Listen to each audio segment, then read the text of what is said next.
एक ऐसा झूठा सौगंध खाने वाला व्यक्ति आया था जिसकी दो बाजुएं हैं, एक ईडी और एक सीबीआई। न खाऊंगा न खाने दूंगा, लेकिन अडानी के लिए कमाऊंगा।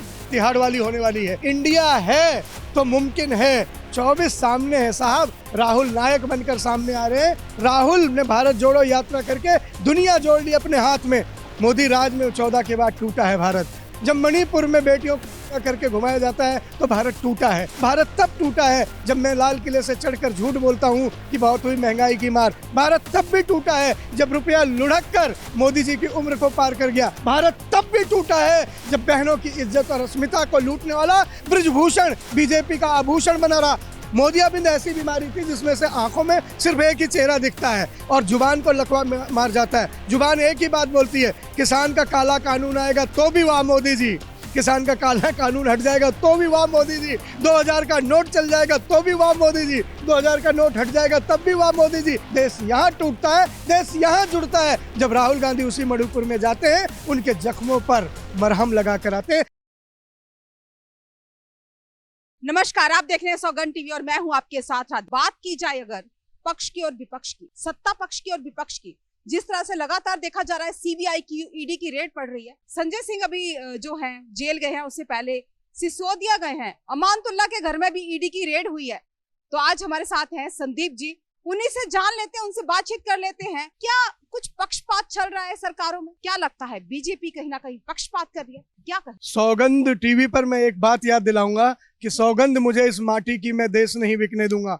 एक ऐसा झूठा सौगंध खाने वाला व्यक्ति आया था जिसकी दो बाजुएं हैं, एक ईडी और एक सीबीआई। दोनों ही बाजुओं से विपक्ष का गला दबाए बैठा हुआ है और उसका नाम है मोदी। मोदी युग मतलब सीबीआई और ईडी का युग है। इसमें जो उनकी बात मानेगा वो तो उनका राजा है और जो बात नहीं मानेगा उसके घर ईडी और सीबीआई है। आप देख लीजिए कि ऐसे लोग जो ईमानदारी के साथ हैं, जो कहते हैं टुकड़े चाहे 36 कर दो, टुकड़ा टुकड़ा बोलेगा, ऐसे ही इंकलाब की आवाज बुलंद करने वाले एक आवाज संजय सिंह है। ऐसी ही आवाज, काम के एक आवाज मनीष सिसोदिया थे, जिन्हें मैं कहता था कभी शिक्षा का दिया मनीष सिसोदिया। एक स्वास्थ्य समर्पित करने वाला व्यक्ति सत्येंद्र जैन थे, जो सत्येंद्र जैन जिन्होंने ये कॉन्सेप्ट दिया कि क्यों नहीं मोहल्ले में क्लिनिक हो सकता। ऐसे सारे काम करने वाले कर्मठ कमेरों को आपने तिहाड़ भेज दिया। लेकिन कौन कौन आपके साथ हैं? शारदा नारदा वाले, पानी की बिजली, पानी का घोटाला करने वाले हेमंत बिस्व शर्मा, ममता बनर्जी के राज में दादागिरी और तानाशाही करने वाले लोग, जिनके खिलाफ मोदी जी ने रैली में एक दिन पहले बोला 70,000 करोड़ का घोटाला, वो अजीत पवार अगले दिन इनकी सरकार के डिप्टी सीएम बन जाते हैं। तो देश देख रहा है, एक तरफ भ्रष्टाचारियों का वार है और एक तरफ ईमानदारियों की धार है। ईमानदारियों की धार इंडिया है और भ्रष्टाचारियों का वार मोदी और मोदी की सेना है। देखना है। लेकिन मोदी ने बोला है ना खाऊंगा ना खाने दूंगा, भ्रष्टाचारियों को जो है हटा के ही रहूंगा। तो कहीं ना कहीं उनका मानना यह है कि जो भी जेल में गए, जिन पे ईडी की रेड हुई है, वो भ्रष्टाचारी हैं, तो क्यों ना उनको बाहर निकाला जाए। जिस तरह से 3 है, आपको क्या लगता है अगला नंबर? न खाऊंगा न खाने दूंगा, लेकिन अडानी के लिए कमाऊंगा। ये कमाल का तजुर्बा है साहब का। मैं तो फकीर हूँ, झोला लेके चला जाऊंगा, लेकिन जिस जिस देश में झोला लेके जाऊंगा उस देश में झोला और झोली फैला के मांगूंगा, हे मेरे अडानी को दे दो, मेरे अडानी को पोर्ट दे दो, मेरे अडानी को ये दे दो, मेरे अडानी को वो दे दो। कल ही फाइनेंशियल स्टेटमेंट में अखबार में एक खबर छपी है जिसमें अडानी का पूरा काला चिट्ठा और मोदी की उसमें मिली भगत छापी गई है। किस तरह एक प्रधानमंत्री देश देश में जाके, दूसरे देशों में जाके अपने प्रिय अडानी के लिए क्या क्या मांगते हुए सामने आ रहे। मैं कह रहा हूं कि नंबर किसी का भी हो, इस सरकार में आपने कहा था ना 3 अंदर चले गए, अगला नंबर किसका? नंबर हो सकता है केजरीवाल जी का भी हो। 10 दिन नहीं बीत सकते। ऐसी स्थिति, ऐसी खबर है कि केजरीवाल जी की दिवाली भी अब की वाली दिवाली तिहाड़ वाली होने वाली है, जहां 4 यार मिल जाएं फिर रात हो गुलजार, ऐसा करने का नारा अभी से लगा रहे हैं। कपिल मिश्रा जैसे लोग उत्साह में हैं। आप देख रहे हैं कि केजरीवाल का शीश महल दिखा रहे हैं, तमाम तरह के वो प्रोपेगेंडा कर रहे हैं। मैं कहता हूं कि इतिहास रचने वाले लोग हैं ये लोग। ये अन्ना के आंदोलन से जन्मे हुए लोग हैं, कांग्रेस के साथ खड़े लोग हैं, जो ईमानदारी का प्रतीक इंडिया गठबंधन है। मैं एक ही लाइन में खत्म कर दूंगा जी, आप अगला सवाल बोलना।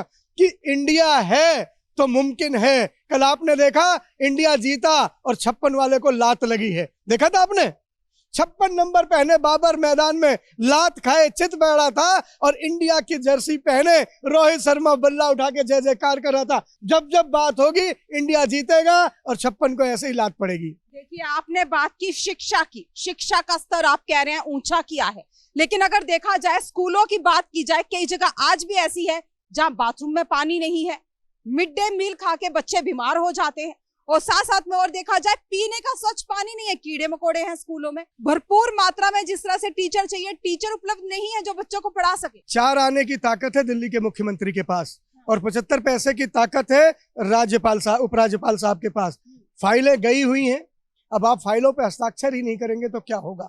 आप देख रहे हैं कॉन्ट्रैक्ट पे जितने लोग हैं, मार्शल जो थे वो धरना देकर बैठे कि हमारी तनख्वाह दे दो। मोहल्ला क्लिनिक में लोग जो थे उनकी तनख्वाहें नहीं मिल रही हैं। जितने जितने लोग काम करके इस दिल्ली को संवार रहे थे, आज उनके पास तनख्वाह नहीं है। तनख्वाह देने का अधिकार किसके पास है?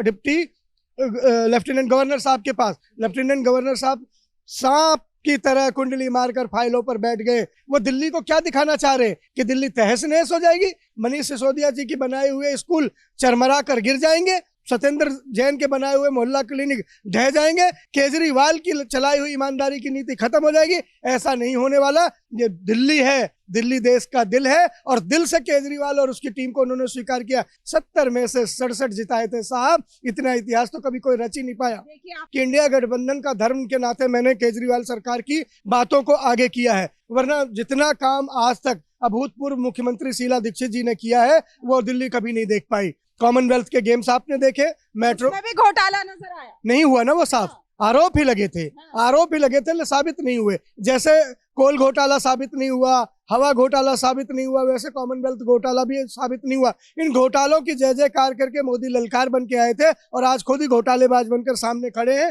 देश इनसे छुटकारा मांग रहा है, देश इनसे पिंड छुड़ाना चाह रहा है। वक्त आ गया है कि देश अब इनसे निजात देगा। 24 सामने है साहब, राहुल नायक बनकर सामने आ रहे हैं। राहुल ने भारत जोड़ो यात्रा करके दुनिया जोड़ ली अपने हाथ में। भारत जोड़ो यात्रा, देखिए भारत जोड़ो यात्रा की बात आती है तो भारत टूटा ही कब था जो उसको जोड़ने के लिए चले हैं राहुल गांधी? टूटा है भारत। मोदी राज में 14 के बाद टूटा है भारत। जब मैं तिलक और टोपी देखकर किसी पर पत्थर मार देता हूँ, जब मैं मस्जिदों में जाकर उनकी छतों पर चढ़ जाता हूँ और राम नाम का भगवा लहरा देता हूँ, जब मैं हिंदू होते हुए भी गौमास अयोध्या में जाके मंदिरों में मुसलमान बन के डाल देता हूँ तो देश टूटता है। जब मणिपुर में बेटियों करके घुमाया जाता है तो भारत टूटा है। जब मणिपुर की बेटियों की बात नहीं की जाती, प्रधानमंत्री का 56 इंच का सीना मणिपुर की बात पे 5.6 का हो जाता है तो भारत टूटा है। भारत तब टूटा है जब मैं लाल किले से चढ़कर झूठ बोलता हूं कि बहुत हुई महंगाई की मार। भारत तब टूटा है जब पेट्रोल की कीमतें आसमान छूने लगी। भारत तब भी टूटा है जब रुपया लुढ़क कर मोदी जी की उम्र को पार कर गया।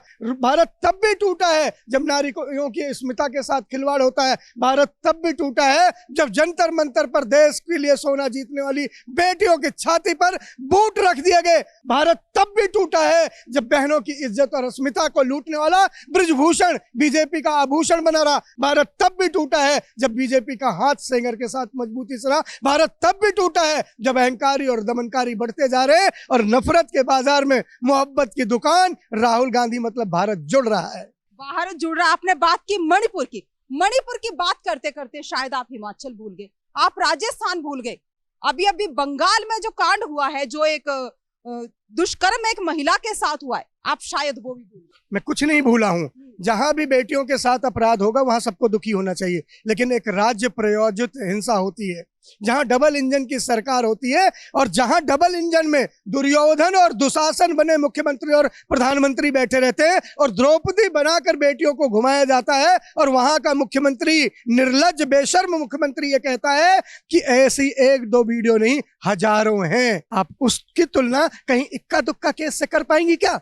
मुख्यमंत्री जिन्हें प्रायोजित कर रहा, जिन्हें बीजेपी प्रायोजित कर रही है, जहां प्रधानमंत्री जा नहीं रहा है, जहां बीजेपी के नेता जा नहीं रहे, उन बेटियों पर एक टिप्पणी नहीं दे रहे, उनकी तुलना कहीं एक्का दुक्का घटनों से करेंगी क्या? मेरे घर की हर बेटी मेरे लिए पवित्र है, चाहे वो राजस्थान की हो, हिमाचल की हो, बंगाल की हो, बेटी की लाज जहां लुटेगी वहीं हमारे आंखों में आंसू आएगा। लेकिन मणिपुर में जिस निर्लज्जता के साथ बहनों को द्रौपदी बनाकर, आप जाना उसमें से एक ऐसी बहन थी जिसका पति सरहद पर कारगिल पर है, जिसने कहा मैं भारत माँ की रक्षा करने के लिए निकला हूं, लेकिन मेरी रक्षा, मेरी बहन की, मेरी बेटी की रक्षा करने वाला कोई नहीं बचा। वो आंसू थे, वो आंसू क्यों नहीं दिखते मोदी जी को? देश यहाँ टूटता है, देश यहाँ जुड़ता है जब राहुल गांधी उसी मणिपुर में जाते हैं, उनके जख्मों पर मरहम लगा कर आते हैं। देश यहाँ जुड़ता है, इस जोड़ने का नाम राहुल गांधी है। मरहम लगाने के लिए सिर्फ मणिपुर ही क्यों?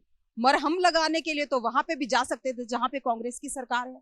वहां के लिए ऐसा क्यों होता है कि जहां सरकार होती है वहां चुप्पी, और जहां सरकार नहीं होती वहां पे बोलबाला? ये राहुल गांधी हैं, ये न सदन में रुके हैं, न चुप्पी होती है, न ये करोल बाग में रुकते हैं, न कैम्ब्रिज में रुकते हैं। करोल बाग से लेके कैम्ब्रिज तक जहां एक स्वर, एक साधना, एक तप में कोई शख्स बोल सकता है, उसका नाम राहुल गांधी है। वो नायक और महानायक, जननायक बनकर देश के सामने आज देख उनका बाहें फैलाकर इस्तकबाल कर रहा। आने वाला समय, अगर इस देश में 2014 के बाद एक बीमारी आई, आपके सौगंध टीवी के माध्यम से बता दूं, उस बीमारी का नाम था मोदियाबिंद। मोदियाबिंद ऐसी बीमारी थी जिसमें से आंखों में सिर्फ एक ही चेहरा दिखता है और जुबान को लकवा मार जाता है। जुबान एक ही बात बोलती है, किसान का काला कानून आएगा तो भी वाह मोदी जी, किसान का काला कानून हट जाएगा तो भी वाह मोदी जी, 2000 का नोट चल जाएगा तो भी वाह मोदी जी, 2000 का नोट हट जाएगा तब भी वाह मोदी जी। ये वाह मोदी जी, वाह मोदी जी करने वाले मोदियाबिंद के जितने बीमार हैं, इनकी बीमारी दूर करने राहुल नामक एक डॉक्टर आ रहा है जो नफरत के बाजार में मोहब्बत की दुकान खोल रहा है। ऐसी तमाम खबरों के लिए जुड़े रहिए हमारे साथ, देखते रहिए सौगंध टीवी। कैमरामैन अंकित के साथ राधिका शर्मा। आप देख रहे हैं सौगंध टीवी, सौगंध वतन की।